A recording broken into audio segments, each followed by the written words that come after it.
औज़ुबिल्लाहिमिनश्शैतानिर्रजीम बिस्मिल्लाहिर्रहमानिर्रहीम। मस्तान मरदूद की शर से पनाह मांगती हूँ शुरू अल्लाह के नाम से जो बड़ा ही मेहरबान निहायत रहम वाला है। स्टूडेंट्स, आज हम लोग स्टार्ट करेंगे टॉपिक नंबर 1.2 जो कि है एलिमेंट्स। आज हम इसको मुकम्मल तौर पर स्टडी करेंगे, इसके बारे में जानेंगे। तो चलिए सबसे पहले देखते हैं हम एलिमेंट की डेफिनेशन। ठीक है, तो चलिए देखते हैं एलिमेंट की डेफिनेशन। ऐसी शय जो एक ही किस्म के एटम्स पर मुश्तमिल हो। एलिमेंट्स क्या होते हैं? ऐसी शय जो एक ही किस्म के एटम्स पर मुश्तमिल हो, इसमें दूसरी किस्म ना हो। ठीक है, एक ही किस्म के एटम्स पर मुश्तमिल हो।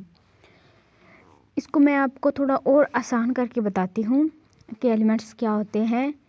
एलिमेंट्स जो होते हैं वो एटम की जमा होते हैं। ठीक है, एक हो तो उसे एटम कहते हैं। जब एक जैसे बहुत सारे एटम हो तो उनको एलिमेंट्स कहते हैं। ठीक है, याद रहे, एक जैसे अगर बहुत सारे एटम हो तो उनको एलिमेंट्स कहते हैं। अगर बहुत सारे एटम्स हों लेकिन वो एक जैसे ना हो तो हम उनको एटम्स कहेंगे। ठीक है, लेकिन अगर वो सारे एक जैसे हों तो उनको एलिमेंट्स कहेंगे। जैसे कि मैं आपको एक एग्जांपल से बताती हूँ। लेफ़्ट साइड पे भी एटम्स हैं और राइट साइड पे भी, लेकिन लेफ़्ट साइड पे आप देख सकते हैं 4 किस्म के एटम हैं, जैसे कि white, blue, black and red. ठीक है, ये चारों मुख्तलिफ़ किस्म के एटम्स हैं, तो इनको हम एलिमेंट्स नहीं कहेंगे क्योंकि ये सारे मुख्तलिफ़ किस्म के हैं। जबकि राइट साइड पे आप देख सकते हैं 4 एटम्स हैं और चारे एक ही किस्म के हैं, एक जैसे हैं, तो इनको हम एलिमेंट्स कहेंगे क्योंकि ये एक जैसे हैं। जब एक जैसे बहुत से एटम हों तो उनको क्या कहते हैं? एलिमेंट्स कहते हैं। ठीक है, ओके, क्लियर हो गया? तो आपको एलिमेंट की जो डेफिनेशन है वो बिल्कुल क्लियर होगी। तो चलिए हम इसके बारे में थोड़ा और जानते हैं। इब्तदाई दौर में कुल या 9 एलिमेंट्स मालूम थे, यानी कि 9 किस्म के एटम्स मालूम थे। ठीक है, इब्तदाई दौर में। उसके बाद 19वीं सदी में 63 एलिमेंट जो हैं वो दरियाफ्त हो चुके हैं, यानी कि 63 किस्म के एटम्स जो हैं दरियाफ्त हो चुके थे। यानी कि एलिमेंट का मतलब क्या होता है? एक जैसे एटम्स, और 63 किस्म के एलिमेंट्स दरियाफ्त हो चुके थे, यानी कि 63 किस्म के एटम्स दरियाफ्त हो चुके थे। ठीक है, उसके बाद है अब तक दरियाफ्त होने वाले कितने हैं? अब तक 118 जो हैं एलिमेंट्स अब तक दरियाफ्त हो चुके हैं। अब तक हमें 118 एलिमेंट्स का पता है। ठीक है, इसमें से 92 जो है 92 हैं वो कुदरती तौर पर हैं। ठीक है, अब तक कितने दरियाफ्त हो चुकी हैं? 118। उनमें से जो 92 हैं, 92 हैं, वो कुदरती तौर पर पाए जाने वाले हैं। ठीक है, 92 कुदरती तौर पर पाए जाने वाले हैं, और जबकि जो बाकी हैं वो लेबॉर्ट्री में तैयार किए गए हैं। ठीक है, 118 कुल हैं और उनमें से 92 कुदरती तौर पर पाए जाते हैं, जबकि बाकी जो हैं वो खुद लेबॉर्ट्री में साइंसदानों ने तैयार की हैं। तो ये आप लोग याद कर लें। ठीक है, उसके बाद नेक्स्ट है हमारे पास कि जो एलिमेंट्स होता है ना, एलिमेंट्स होते हैं उनका एटॉमिक नंबर यकसा होता है। ठीक है, एटॉमिक नंबर यकसा होता है। तो फर्स्ट ऑफ ऑल आपको पता ही नहीं होगा कि एटॉमिक नंबर किसे कहते हैं। जब आपको पता होगा कि एटॉमिक नंबर कैसे क्या होता है, फिर आपको पता चलेगा कि ये किस तरह से यकसा होते हैं। तो चलिए सबसे पहले देखते हैं एटॉमिक नंबर क्या होता है।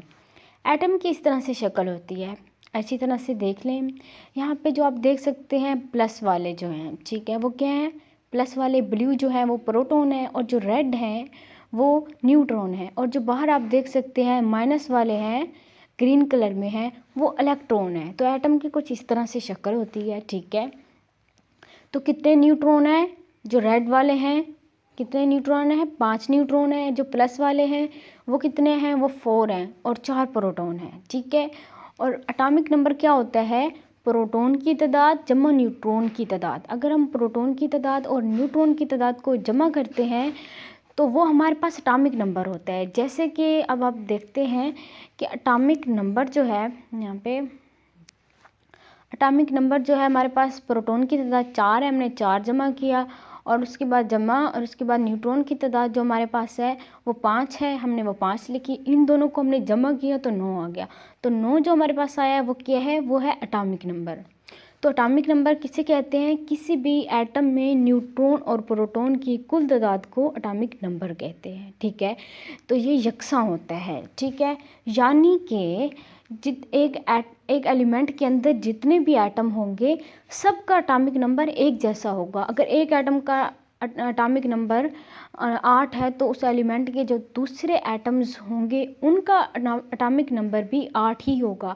ऐसा नहीं होगा कि अगर एक एटम है, बाय द वे अगर आप देखें कि 3-4 जो एटम हैं उनका जो एटॉमिक नंबर है वो एक जैसा है, जबकि 2-3 और एटम हैं उनका एटॉमिक नंबर मुख्तलिफ है, तो इसका मतलब है कि वो एलिमेंट नहीं है। जब सब एटम्स का एटॉमिक नंबर एक जैसा होगा तब ही वो एलिमेंट होगा। तो एलिमेंट में क्या होता है, एक तमाम एटम्स का एटॉमिक नंबर यकसा होता है, यानी कि एक जैसा होता है।